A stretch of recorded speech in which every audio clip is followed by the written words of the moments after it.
Hey everybody, welcome back to my channel, Texas Gal Treasures. Today I am sharing some things that sold lately. This is the last maybe couple weeks that have been selling on eBay, Etsy, and other platforms. Actually, I just think I pulled up my eBay and Etsy sales. I don't think I pulled up Poshmark, Mercari, or Facebook Marketplace, but that's okay because we got enough to work with. The title of this is F the sell-through rate, which if you have watched my videos in the past, I fluctuate back and forth between whether or not I pay attention to sell-through rate. There are times where I go all in on like sell-through rate on things, and then times like this where I don't. I would say overarchingly over the last 10 or more years that I've been reselling, I tend to lean more towards not paying attention to sell-through rate versus paying attention to it, because if you're just looking for items that have a really great sell-through rate, you might be challenged to find things that sell. And I know it seems counterintuitive because you're like, well, you need a good sell-through rate for things to sell, or that's what a lot of people will tell you. I have to say that this video, I'm going to show you things that made me around $1,000. It probably hit right around there. And I don't think any of them have a good sell-through rate, and some of them were even things that people were teasing me for picking up, and you'll get to see the kind of profits that I was making on items that a lot of people might not pick up. And definitely if you're looking for sell-through rate, some of them, probably most of them, would have a really bad sell-through rate, but hey, they've done great for me. So I'm going to share these things with you today. If you like content like this, hit the subscribe button and the bell, and please leave a comment because it lets YouTube know that this is the kind of content that you would like to see in your feed, and that others that are into reselling and making money from home would also like to see in theirs. I'd really appreciate it. First up, this is actually an item that might have a decent sell-through rate. This is a Yitty shaping bodysuit, and you guys know I don't sell a whole lot of clothes, so how did I come across this? I got some ThredUp fun boxes, and I was going to unbox them all. I did one of the unboxings, and then I just like went through the rest of them because it was fun, and then I didn't unbox them. So this was in one of those, and I paid, I think, $39.99 for that ThredUp box. So this sold for $30. I sold it. It was new with tags, so fantastic. This is an item that probably doesn't have a very good sell-through rate. It's Avon. There are some Avon things that can sell, and I really just thought this was going to sit for a while, but I thought it was cute. When I bought it, I didn't know it was Avon. I couldn't really read the mark on the bottom, and I just thought, oh, this is a nice little like milk glass dish. And I think I paid my $1 or so for this, and it sold for $17.99. I will say that this is the item that has taken the prize for the longest thing to sell. I have had this listed forever, and I get the question a lot, like, how long do you leave things listed? Basically forever. If I've taken the time to photograph it and list it, I just leave it up. And I know some people will say, well, you're getting charged fees or whatever. I'm like, well, it's there. So it's already put away. If it was something big, sometimes I go through and pull like big items. I'm like, this is taking up too much space, and it's sitting here. It's coming out. But not very often does that happen. So this is a bracelet that sold for $38.99, so it might have been worth the wait. I believe I got it in a jewelry jar ages ago. Next up, let's look at some plush that sold. So this is a set of Willy Wonka and the Chocolate Factory itty bitty characters. I got this at a garage sale. Oh, I got so much stuff at this garage sale. It was amazing. I wish I had stayed longer and picked some more, because I think I spent maybe $40 for everything. I got so much stuff, and these were new in the package and everything, and they sold for $42.83. And if I had to guess, and because it's one of those deals where I make a pile, I'm like, how about $40 or $50, and divided by everything, it was maybe $2 or $3. I said plush, but I threw some toys in here. This is another thing that people will sometimes get me for. They'll not make fun of me, but like, oh, I wouldn't waste my time on stuff like that. Like, I really enjoy selling little toys. One, they're just fun to go through and take pictures of, and it's so little. A lot of times you can get them at garage sales for a quarter or 50 cents, something like that. And so I got this Schleich horse. I'm sure I'm saying that wrong. Someone will correct me, but there's Schillig too. There's a few different brands. Safari. Some of them sell better than others, but this is one that I picked up. I didn't pay that much for this again, and it sold for $16. If this is something you're looking up, I don't even think I saw this exact horse when I was doing the research, which I kind of like when that happens because that means if someone's looking for it, mine's the only one, right? Name your price. But this is one of those things where if you're just looking at sell-through rate, this is something you would not have listed or picked up. And these items that I'm showing you, these toys and plush, these have all sold, and I've listed them, I would say in the last month and a half perhaps, all really recent stuff. Same thing with this little, let me make sure we scoot it over because some of the items, no, that's good. Some of the items I took an offer on. So this, it was just like a little pushing plush. I got this at the Goodwill. I think I actually paid $2 or $3 for this. So, and it sold for $8.79. And y'all know I love selling Lego, and I will sell it even when it looks wrecked like this. So this is just a little box of Lego superheroes. It's got Spider-Man. It wasn't open, but the box was like smushed and it had been taped, and but it was still all new in the, well, I say new in box, but new in a smushed box, and it sold for $19.12. And on this one, I probably paid $1 for this at a garage sale. Not maybe $2, but I don't think so. Next, let's look at some pins that sold. I like selling pins a lot. I remember when I bought this big tote of pins, I was on the fence about whether or not I should spend $25, and it was a big giant tub full of pins, and I talked the guy down, these pin back buttons like this, and I was like, even on that garage sale ride along, I was in the camera like, y'all, I don't know, did I make a huge mistake? I don't like to spend that on all these buttons. And you guys, I have probably made over $2,000 off of that $25 already. And if I looked up this button, it would not have a great sell-through rate. It wouldn't. But when you're looking at things like this, where you're getting a huge lot of stuff that doesn't take a lot of time to list, it doesn't take much space to hold it and store it, easy to ship. I mean, come on. So sell-through rate can go right out the window on this one. And I've got some other stuff like that too, where it's like if you're getting a lot of stuff that you're able to ship and store and list so easily, and it's going to sell over time and bring in that money, that kind of bread and butter type money, then it's totally worth it. And yeah, I get it. This one sold, and it only sold for $7.64, but I probably maybe spent a nickel on it. And over the last probably 2 years that I've been selling through these buttons, I've, like I said, made over $2,000 at least on all of this stuff. I used to keep a spreadsheet, and I finally gave up on the spreadsheet before we moved to Colorado, and I was already at $1,200 at that point. So, hey, totally worth it. And so these two sold to the same buyer, and these were these enamel Coca-Cola pins, and this one sold for $23. Pretty much paid almost for the whole lot of buttons, and another one that sold for $23. They went to the same person. Hot air balloons, Coca-Cola. It's a winner on 2 scores. Next up, we've got some metal items. This was a little owl that sold, and I've gone back and forth about some of the metal figurines because they used to sell super duper well, and then they've fallen off a bit, but it feels like they're starting to make a comeback again. But those of you who sell this kind of stuff, let me know how metal figurines have been selling for you. I still love picking them up, and especially like animals and figural stuff, because there's a collector and a buyer for everything. So this is one that sold for $12.23. I don't normally pay more than a couple of $3 or less, generally is my go-to. If it's something more than that, I'll let you know. But this one, probably 50 cents to $1 on this one. I'm trying to remember if I got it at the thrift store though. This one I did spend a little bit more on. I got this at Goodwill, and I probably spent $5 or $6, maybe $5 on this copper kettle pot, and it sold for $40. Y'all, I got so much grief about this candle in the video when I was sharing that I picked it up.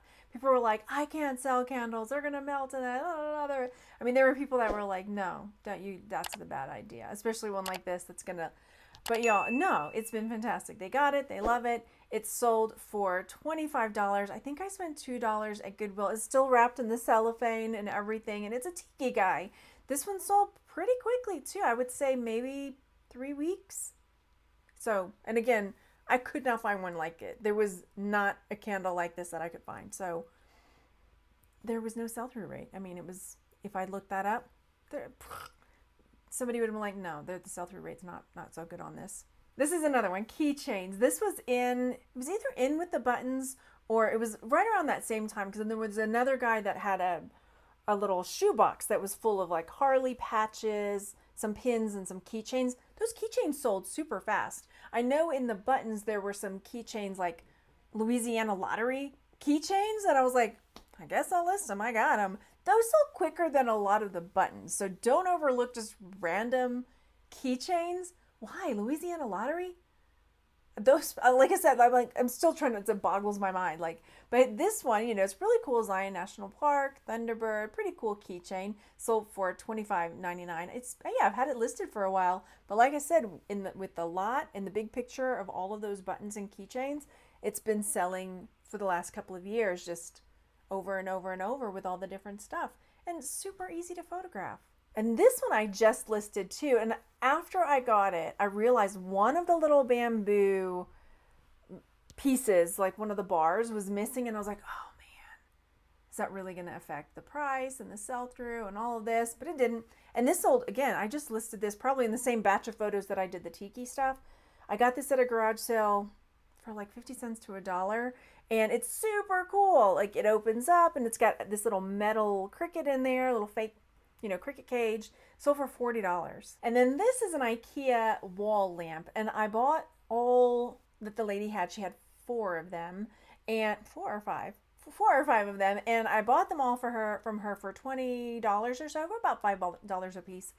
And this one sold for $20. I think I've sold another one as well. But then I found another one at another garage sale a week or two later, and I was like, score, because I don't even have to like make a new listing. All I have to do is make sure it works, it's clean, it was clean, and just add, because I had, quantity 4, quantity 5. I just had to go add quantity 6. So now I've got that many to sell. So that was a really fun find for me, because I didn't really have to do anything but just add another one on my quantity. I like that. The next couple of items also, you're not going to find a great sell-through rate probably on most of these, but they're prescription glasses. I get a lot of questions about prescription glasses. Some people, there's just a lot of misconceptions out there about selling glasses, especially prescription glasses. I've had people tell me, you're going to get kicked off of eBay because you're not allowed to sell prescription stuff on eBay. You can't do that. What are you going to do? You don't, or I get people asking me like, what if you don't know what the prescription in the glasses is? And then somebody else asked me if I take the lenses out. So you can sell prescription glasses on eBay, because what people do is they'll buy the frames, they'll buy the glasses like this, they'll take them and they'll get their prescriptions put in when they take it to the optometrist or wherever they do that. And they're just really looking for the frames. So you can absolutely sell them. They sell great. They're, again, easy to ship, easy to list. And if they're in good shape, no, it's not a problem at all. So no, I don't take the glass out either. I just send them as they are. So these are Flex On by Marchand. These actually went overseas. Somebody, I think in the UK, bought them. So they paid international shipping on these as well. And then these were Burberry glasses frames that sold for $60. So take a look, because a lot of times those thrift stores, they're not looking. I mean, again, the comments we get, if you're a reseller, the comments we get about like, there's nothing good out there left. Y'all have given away all the secrets. Well, here's another secret, y'all.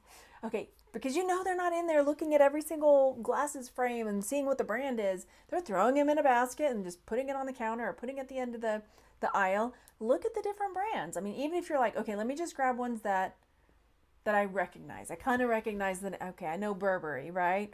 I know Coach, I know.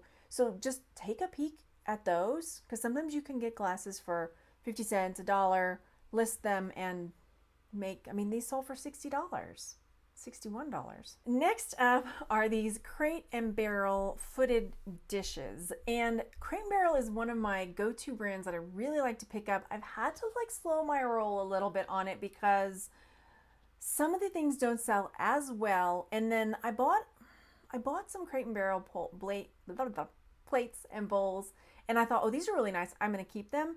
And then I started noticing there's like crazing underneath some of the glaze, and they were chipping a little really easily. So I'm really paying attention to condition on them now, instead of just grabbing them up and like, yes, it's Crate and Barrel, it's going to sell, let's go. So, because the ones that I kept, I'm like, because I didn't really pay attention to the crazing, but now, which if you're not familiar with that is, it's like, let's say you've got a plate or a dish, and there's like the shiny finish, and like it's not like it's cracked, but it's like under the glaze you can see like a crackle effect. And so that is where the crazing is. So if you ran your hand over it, it would feel smooth, but it looks crackly underneath. I'm sure there's a way more scientific, specific description of that, but keep an eye out for that. And the only reason I knew these were Crate and Barrel is because some of them were labeled with a tag on the bottom. Thank goodness. And funny story on this one too is when I brought my stuff home, I forgot how many I'd purchased. So they had gotten separated. And so I had two, I'd cleaned, I had listed, I was great. Going through my shelf, like taking photos of my unlisted stuff. And I found two more and I was like, but good news. All I had to do again, just change the quantity. So I cleaned them up, put them on the shelf, and these sold. And then like the next day, the other two sold. So it was back to back and it was different people. So it worked out. And I don't a lot of times lot things up, but I think this was a good lotting of this so I probably wouldn't have lotted all four of them together, but I think lotting two of them together worked. Otherwise, I would have done like, take a picture of one and then done quantity four. So if they wanted, I just need one or I need three, that you could do it that way. But this worked out too. All right, here are some other things that have little to no sell-through rate. This is that Vanity Fair issue that Demi Moore did with her pregnant tummy. And I picked this up at a garage sale with a couple other magazines, very cheap. I can't even remember. I mean, like, I used to like keep notes, but the way I do it now is very different. It's for my taxes. I just share how much I took with me to go out garage selling. I just mark it that way, like as a whole instead of individually. But it's not so good for videos because then I can't tell you exactly the amount of 50 cents I spent on this, but it works. So this issue sold for $16. I mean, this was another one that even when I got it, I was like, why did I get this? I mean, do I really think it's going to sell? It did. And then this was a big giant coloring book, and I bought 6 of these. There was Wizard of Oz, there was Hansel and Gretel. They were kind of a pill to ship because they were really big and then flat. So I'm like, okay, I had to like maneuver things around to make a good box for them. So it was kind of annoying for that. But, I sold them, and I think I bought all 5 or 6 of them for like $2. It was really cheap at a garage sale, and they sold for $14.53. These, again, this was another one. I'd gone to a garage sale. This guy had like all this stuff that I'm like, I don't know.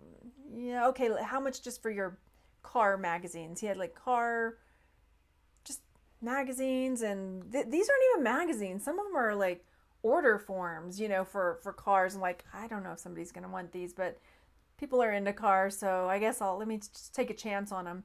So I bought a stack of, I mean, honestly, they were like catalogs. Some of them were just catalogs, like Plymouth catalog from 1987 or something like that, And so I was like, how much for this stack? I don't know, give me $2 for it. I'm like, all right, here's $2 for this. And they've been selling really fast. So this one, I mean, it's like a pamphlet. You can see down here, it's like, it doesn't even have any inside pages, it's like open and close, and that's it. And so this sold for $5. I took an offer, and they bought, let me see, and they bought this one as well. Look, restoration parts. So $5 on this one as well. Maybe I didn't sell them for enough, but I couldn't find, this is another one, like I couldn't find one exactly like it. I couldn't, I don't know. So I'm happy with it. They're happy. That's all that matters, right? This is another one. We had gone to a garage sale, and there were all these dusty boxes full of horror magazines and National Lampoon Mad magazines and books, all kinds of stuff. And so we made a deal for $60 for the whole lot of it. But if you're so set on that mindset of like, does it have a good sell-through rate, and being so hard-nosed about it has to have a sell-through rate, blah, blah, blah, blah, blah, then you wouldn't have picked it up, right? Some of them sold quickly. Some of them have taken longer to sell, but I would say, it's been about 2 years again that these have been just steadily selling every single week. And for some, for way more than this. So this is a creepy magazine that sold for $28. And then another person, maybe it was the same buyer. It was the same buyer because they asked for combined shipping. Got this one for $37. So, you know, again, getting all that big lot for 60 bucks. If I had gone through and like, oh, I got to check the sell-through rate on all this stuff, one, we'd be sitting there forever, and then we wouldn't have bought them. But this is something that you just got to go with your gut on sometimes. Here's another one. This is a year one restoration review. This is another one that sold for $10. I think I was like, I don't know what to list these at. So I just put like 10 bucks on all of them and just thought, okay, that'll be good. Maybe I need to raise the prices on them. See, another one sold for $10, restoration review. And this one was wrecked. I mean, it's all torn up. There was another one where like the whole top of it is like ripped up. But hey, somebody wants it. They love that car. And then this is another one that was in that big lot for $60 that we got. Monsters and Heroes. This sold for $20.65. All right, now for some Christmas stuff. Christmas, list it year round. I get that question a lot too. You know, I don't want to hold on to this Christmas stuff till Q4 and list it then. No, list it. It sells all year round. So this is a really nice White House historical ornament. It was metal. I got a few of them at a garage sale, and this one sold for $13.76. This sold pretty quickly. And then the Snoopy one, y'all remember the garage sale where I went, and the lady, she had a few Snoopy items out, and I picked them up, and she was like, oh, you like Snoopy? I got a whole like box full of Snoopy plates and dishes back here. Do you want to look at them? I was like, yes, I do. And so I bought all of it for, I think, $50, and it's been selling quickly and for good money. So this was a platter, Lennox platter, that sold for $22.94. I'm kind of kicking myself at the garage sale. I think it was one of my last videos that I put up. A lady had a glass candy dish. It was a Tiffany candy dish, and it was in a really big Tiffany box. And I did end up looking up because she wanted 25 bucks, right? She wanted 25 bucks for the box with the dish in it. And I'm like, oh, I just looked up the dish, right? Thinking, and that's about what the dish was selling for on eBay. So tell me if you think it was a mistake, because I'm thinking, wait, I sold this teeny little box without the, you know, the bag or anything in there for $18. So if I had gotten that box, the big box, and the candy dish, taken them apart, sold the candy dish just to like recoup the money, and then the profit would have been on the box, which I don't know what it would have sold for, but I'm guessing more than $17.99, then I could have made, but would it have been worth it? Would it have been, I don't know. I'm okay, but my point being, sometimes it's a good idea to separate the items out into lots, or also look, you know, yeah, it's just the empty box. Let's say sometimes at garage sales you'll find Apple boxes for phones, or Apple, I think there's more of those out there, so it's kind of saturated. But if you've got somebody with like a tote full of empty boxes of Apple or jewelry boxes, things like this, James Avery, Tiffany, what have you, Burberry, and they're selling them cheap, I mean, those boxes will sell empty. So this box I got maybe for 50 cents, and it sold for $17.99. Here's that Snoopy again. So these 4 Snoopy Washerback, I always say washerback just to help, it's funny, right? Washerback plates. If you see the brand, I'm going to zoom in a little bit for you. Washerback. I learned of this brand through selling mugs, and the mugs from this brand sell really, really well, and the Peanuts collection from this company sells really, really well too. So this is a set of 4 plates that sold for $50. And then this little, it's a music box where, I was going to say where the wild things are. Well, there were kind of wild things there as well, but Wizard of Oz. And this sold for $16.99, the ruby slippers. Pretty cute. I did put a little video in the listing there so they could see that it was working. And this one I got at the Goodwill, I think. But it's pretty recent, so I think maybe I spent $3 on this.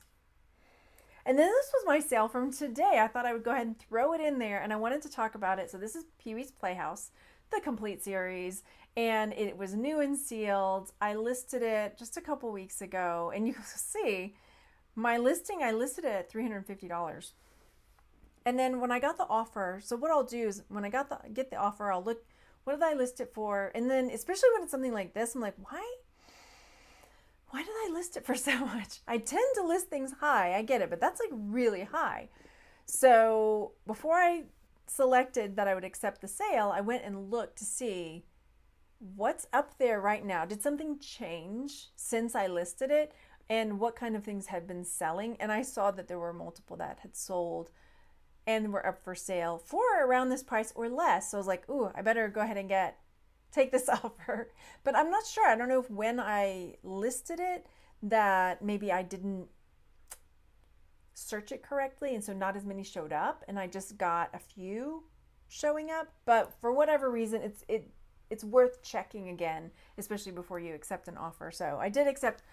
I'll live with $120, I guess, right? And this I got at a garage sale, maybe probably $5 or less on this one, but definitely worth picking up if you see Pee-wee's Playhouse out there. I did see that because when I searched it first, I typed in DVDs, and the DVD set is not selling as well as the Blu-ray set. So if you find the Blu-rays, definitely worth the pickup. Let me know what kind of things have been selling for you that have a bad sell-through rate, because I think there's a big misconception that you have to have that good sell-through rate.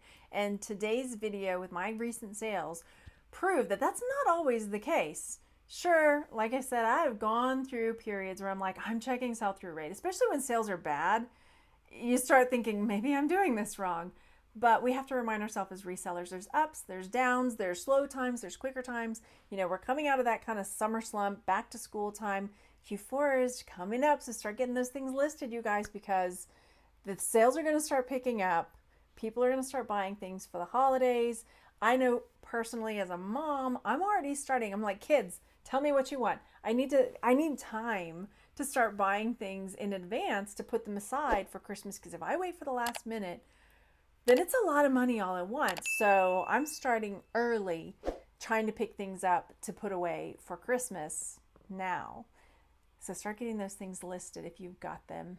And I will see you on the next video. Thank you so much for spending time with me today. Bye.